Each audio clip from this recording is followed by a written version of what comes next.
আজকে আমাদের বাক্যের অংশ হলো আদি পুস্তক ৭ অধ্যায় ১ থেকে ১৬। এটি খুবই পরিচিত আর একটি গুরুত্বপূর্ণ অংশ।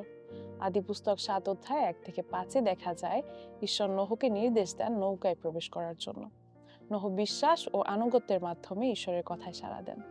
এটি আমাদের শেখায় যখন আমরা ঈশ্বরের নির্দেশনা মেনে চলি তখন তিনি তার পরিকল্পনা আমাদের জীবন দ্বারা পূর্ণ করেন। নোহর বাধ্যতা আর বিশ্বাসের সঙ্গে চলা ঈশ্বর দেখেছিলেন, তেমনি আমাদের জীবনযাপনও ঈশ্বর দেখেন। ৬ থেকে ১০ পদে লেখা আছে, নৌকায় প্রবেশ করার আগে নোহ ও তার পরিবার এবং সমস্ত প্রাণী ঈশ্বরের নির্দেশ অনুসারে প্রস্তুত হয়। এখানে আমরা শিখি প্রস্তুতি এবং আনুগত্য মিলিত হলে ঈশ্বরের রক্ষা নিশ্চিত হয়। আমাদের জীবনের প্রতিটা সিদ্ধান্তে ঈশ্বরের কথার বাধ্য হওয়া আমাদের জীবনকে আশা, শান্তি ও নিরাপত্তা দেয়। আমরা ঈশ্বরের ইচ্ছা অনুসারে ব্যবহৃত হই। ১১ থেকে ১৬ পদে বর্ণনা করা হয়েছে পৃথিবীতে প্রবল বৃষ্টি শুরু হয় এবং নৌকা নোহ ও তার পরিবার সহ সুরক্ষিত ছিল। ঈশ্বর তাদের রক্ষা করেন।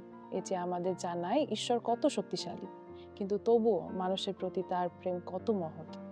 নোহের আনুগত্য আমাদের জন্য অনুপ্রেরণা, যেন আমরা দৈনন্দিন জীবনের সমস্যায়ও ঈশ্বরের কথা বিশ্বাস রাখি। নোহ আমাদের জন্য একটি জীবন্ত উদাহরণ। তিনি দীর্ঘদিন ধৈর্য ধরেছিলেন।